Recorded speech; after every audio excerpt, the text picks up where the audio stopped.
دوستو، آپ نے اپنے بڑوں سے سنا ہوگا یار ماہ سفر شروع ہو گیا ہے، اب ذرا احتیاط کرنا۔ میں نے سنا ہے ماہ سفر میں نئی گاڑی نہ لو، حادثے ہو جاتے ہیں، اور ماہ سفر میں شادی بھی نہیں کرتے۔ لوگ کہتے ہیں رشتہ نہیں چلتا۔ گلی محلوں میں یہ باتیں سنی ہوں گی کہ سفر کا مہینہ بڑا بھاری ہوتا ہے، اس مہینے میں بلائیں اترتی ہیں، سفر کو گھر سے باہر نہ نکلو، اس مہینے میں شادیاں نہ کرو، کوئی نیا کاروبار شروع نہ کرو۔ بھائیو، غرض یہ کہ اس مہینے کو نحوست اور خوف کی علامت بنا دیا گیا ہے۔ لوگ ڈرے ہوئے ہیں، سہمے ہوئے ہیں، اور جیسے ہی سفر کی تاریخ قریب آتی ہے تو جیسے پورے معاشرے پر ایک عجیب سی بے چینی طاری ہو جاتی ہے۔ لیکن میرے پیارے بھائیوں اور بہنوں، آج ہم اس خوف کا پوسٹ مارٹم کریں گے۔ آج ہم اس لرزہ خیز حقیقت کو تلاش کریں گے کہ کیا واقعی کائنات کے خالق نے کسی دن یا کسی مہینے میں نحوست رکھی ہے؟ کیا وہ اللہ جو رحمان اور رحیم ہے، وہ اپنے بندوں پر بلائیں اتارنے کے لیے کسی خاص مہینے کا انتظار کرتا ہے؟ آج کا سپنس یہ ہے کہ ایک طرف تو ہمارے پیارے آقا کائنات کے سردار سیدنا محمد رسول اللہ صلی اللہ علیہ وآلہ وسلم کا وہ دو ٹوک اور جلال بھرا فرمان ہے کہ لا سفر، یعنی سفر میں کوئی نحوست نہیں۔ لیکن دوسری طرف کائنات ولایت کے شہنشاہ، غوث، قطب اور ابدال، جن میں امام غزالی رحمۃ اللہ علیہ اور شاہ ولی اللہ جیسی ہستیاں شامل ہیں، ان کے مشاہدات یہ بتاتے ہیں کہ اس مہینے میں کچھ نہ کچھ ایسا ضرور ہوتا ہے جو عام انسان کی نظر سے اوجھل ہے۔ آخر یہ تضاد کیا ہے؟ وہ کیا راز ہے جسے ہمارے اولیاء، مشائخ، صوفیاء نے اپنے مریدوں کو سمجھایا؟ کیا سفر واقعی منحوس ہے، یا یہ اللہ تعالیٰ کی طرف سے اپنے بندوں کو اپنی طرف سے بلانے کا ایک سخت امتحان اور آزمائش ہے؟ وہ کیا بات ہے کہ اس مہینے کو مظفر یعنی کامیابی والا بھی کہا جاتا ہے، اور تیزی یعنی سختی والا بھی کہا جاتا ہے؟ آج کی اس پر اسرار نشست میں ہم انہی پردوں کو اٹھائیں گے۔ ہم جانیں گے کہ سفر کی ان تاریخوں میں وہ کون سی ایسی غیبی حقیقتیں پوشیدہ ہیں جنہوں نے لوگوں کے ذہنوں میں وہم پیدا کر دیے۔ آج ہم اس نحوست کے لبادے میں چھپی ہوئی اس رحمت کو تلاش کریں گے جو صرف سجدہ کرنے والوں کو ملتی ہیں۔ جڑے رہیے گا اس نشست کے بالکل آخری سیکنڈ تک، کیونکہ آج ہم سفر کے اس مبینہ شار اور ہر قسم کی نظر بد سے بچنے کا وہ وظیفہ بھی سیکھیں گے جو ڈوبتی ہوئی کشتیوں کو پار لگانے کے لیے اولیاء اللہ کا آزمودہ نسخہ رہا ہے۔ آئیے سفر کے اس پوشیدہ سچ اور کائناتی حقیقتوں کے سمندر میں غوطہ لگاتے ہیں جہاں وہم ختم ہوگا اور ایمان کی روشنی طلوع ہوگی۔ میرے پیارے بھائیوں اور بہنوں، ہم نے تمہید میں اس خوف کا ذکر کیا جو لوگوں کے دلوں میں سفر کے مہینے کو لے کر بیٹھا ہوا ہے، لیکن اب وقت آ گیا کہ ہم اپنی عقل کے چراغوں کو بجھا دیں اور اس نور نبوت کی روشنی میں دیکھیں جو کائنات کے سب سے سچے انسان سیدنا محمد رسول اللہ صلی اللہ علیہ وآلہ وسلم نے ہمیں عطا فرمائی ہے۔ دوستو، تاریخ گواہ ہے کہ جب اسلام کا سورج ابھی طلوع نہیں ہوا تھا تو اہل عرب کے نزدیک سفر کا مہینہ ایک بہت بڑی نحوست کی علامت مانا جاتا تھا۔ وہ سمجھتے تھے کہ اس مہینے میں سفر کرنا، شادیاں کرنا یا کوئی نیک کام شروع کرنا تباہی کا سبب بنتا ہے۔ ان کے نزدیک سفر ایک ایسا زہریلا سانپ تھا جو انسان کے ایمان اور اس کی خوشیوں کو ڈس لیتا تھا۔ لیکن جب کائنات کے محسن رحمت للعالمین صلی اللہ علیہ وآلہ وسلم تشریف لائے تو آپ صلی اللہ علیہ وآلہ وسلم نے اس جاہلانہ سوچ پر وہ ضرب لگائی کہ کائنات کے تمام وہم پاش پاش ہو گئے۔ صحیح بخاری اور صحیح مسلم کی وہ متفق علیہ اور لرزہ خیز حدیث مبارکہ ہے جس میں حضور نبی اکرم صلی اللہ علیہ وآلہ وسلم نے ایک مختصر مگر کائناتی اصول بیان فرما دیا۔ آپ صلی اللہ علیہ وآلہ وسلم نے ارشاد فرمایا کہ اللہ کے حکم کے بغیر کوئی بیماری اوڑھ کر نہیں لگتی، پرندوں کے اڑنے سے بدفعلی لینا کچھ نہیں ہے، الو کی آواز میں کوئی نحوست نہیں، اور یاد رکھو سفر کے مہینے میں بھی کوئی نحوست نہیں ہے۔ اللہ اکبر، سبحان اللہ۔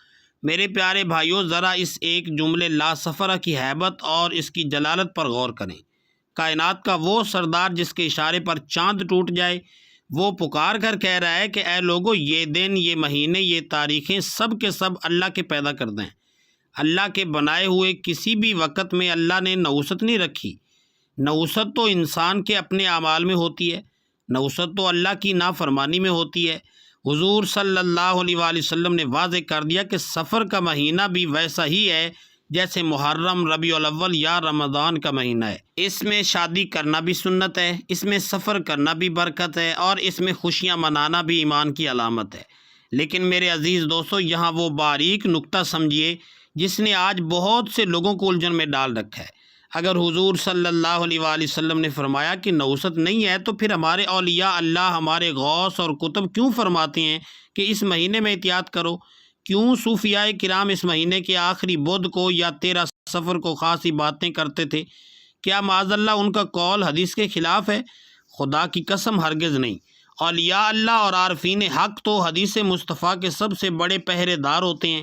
یہاں علم کا وہ راز کھلتا ہے جو عام انسان کی سمجھ سے بالا تر ہے۔ بزرگان دین فرماتے ہیں کہ حضور صلی اللہ علیہ وآلہ وسلم کا فرمان لا سفر بالکل برحق ہے کہ اس مہینے کی اپنی ذات میں کوئی برائی یا نوست نہیں ہے، لیکن اللہ رب العزت کا ایک نظام قدرت ہے، ایک کائناتی کیلنڈر ہے جس کے تحت اللہ سال کے مختلف حصوں میں اپنے بندوں پر مختلف امتحانات اور آزمائشیں، جنہیں صوفیاء بلائیں کہتے ہیں، نازل فرماتا ہے۔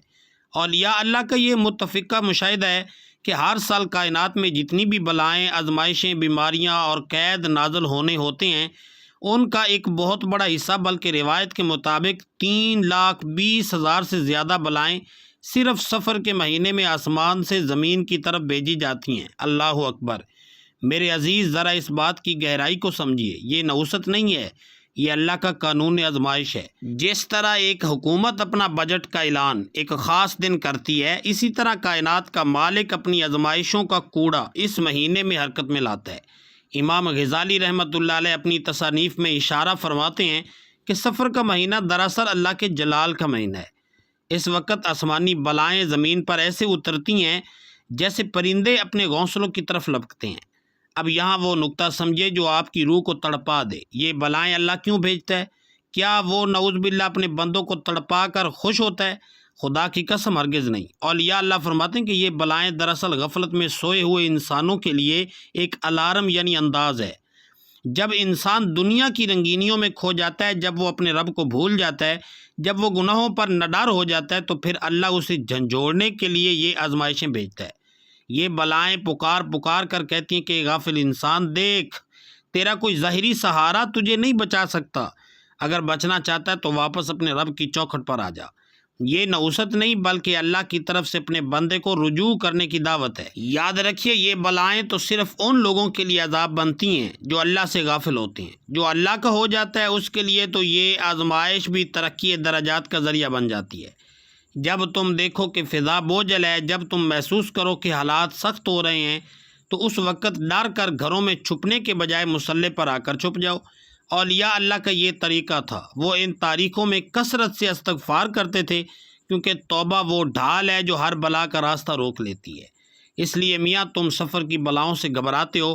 ارے میاں، اگر تمہارا رشتہ مدینے والے آقا صلی اللہ علیہ وسلم سے پکا ہے تو کائنات کی کوئی بلا تمہیں چھو بھی نہیں سکتی۔ یاد رکھو، یہ بلائیں اس لیے آتی ہیں تاکہ سچے اور جھوٹے مرید کا پتہ چل سکے۔ سچا مرید وہ ہے جو آزمائش دیکھ کر اپنے پیر اور اپنے رب کے اور قریب ہو جائے، اور جھوٹا وہ ہے جو وہموں میں پڑھ کر بھٹک جائے۔ میاں، صدقہ دو، نفل پڑھو، اور اس یقین کے ساتھ چلو کہ تمہارا نگہبان وہ اللہ ہے جو ہر بلا کو ٹالنے پر قادر ہے۔ سفر اور وصال مصطفیٰ صلی اللہ علیہ وسلم کی تمہید۔ عزیز سامعین، ہم نے اولیاء کے مشاہدے اور سفر کی اس باطنی حقیقت کو سمجھ لیا کہ یہ نوست نہیں بلکہ ایک کائناتی امتحان ہے۔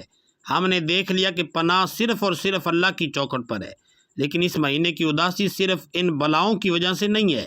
وہ کیا تڑپ ہے جو عاشقوں کے دلوں کو سفر کے بعد مزید بے چین کر دیتی ہے؟ وہ کیا راز ہے کہ حضور نبی اکرم صلی اللہ علیہ وسلم کی ظاہری علالت اور بیماری کا آغاز بھی سفر کے انہی آخری ایام میں ہوا تھا؟ اہل محبت کے نزدیک اس مہینے کی اصل تیزی اور اصل سختی کیا ہے؟ دوستو، آپ نے اکثر دیکھا ہوگا کہ جب سفر کا آخری ہفتہ آتا ہے تو ہمارے صوفیاء کی محفلوں میں ایک عجیب سا سناٹا چھا جاتا ہے۔ خانقاہوں کے در و دیوار اداس نظر آنے لگتے ہیں، اور مسلوں پر بیٹھے بزرگوں کی آنکھیں غمناک ہو جاتی ہیں۔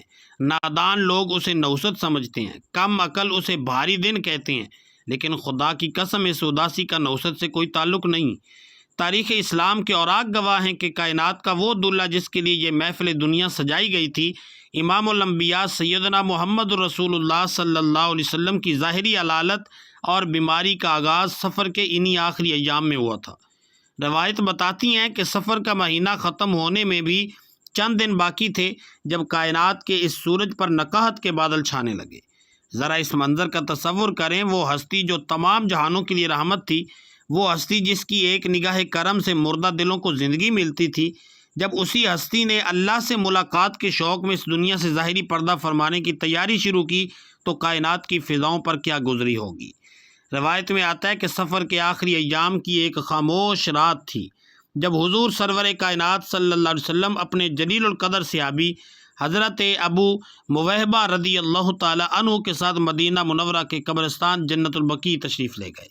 وہاں آپ صلی اللہ علیہ وسلم نے اہل بقیع کے لیے طویل دعا فرمائی اور پھر اپنی وفادار زوجہ ام المومنین سیدہ عائشہ صدیقہ رضی اللہ تعالی عنہا کے حجرے میں تشریف لائے۔ جیسے ہی آپ داخل ہوئے، آپ کے سر مبارک میں شدید درد کا آغاز ہوا۔ آپ صلی اللہ علیہ وآلہ وسلم نے اپنا مبارک ہاتھ سر پر رکھا اور فرمایا، وارثا، میرے پیارے بھائیوں، یہ وہ لمحہ تھا جہاں سے وہ تیزی شروع ہوئی جسے دنیا نے غلط رنگ دے دیا۔ عاشقوں کے نزدیک سفر کی تیزی یہ نہیں کہ کوئی بلا اتر رہی ہے، بلکہ عاشقوں کے نزدیک سفر کی اصل تیزی اور اس کی اصل سختی یہ ہے کہ اسی مہینے میں اس سراج منیر آقا صلی اللہ علیہ وسلم کے فراق اور جدائی کے بادل منڈلانے لگے تھے۔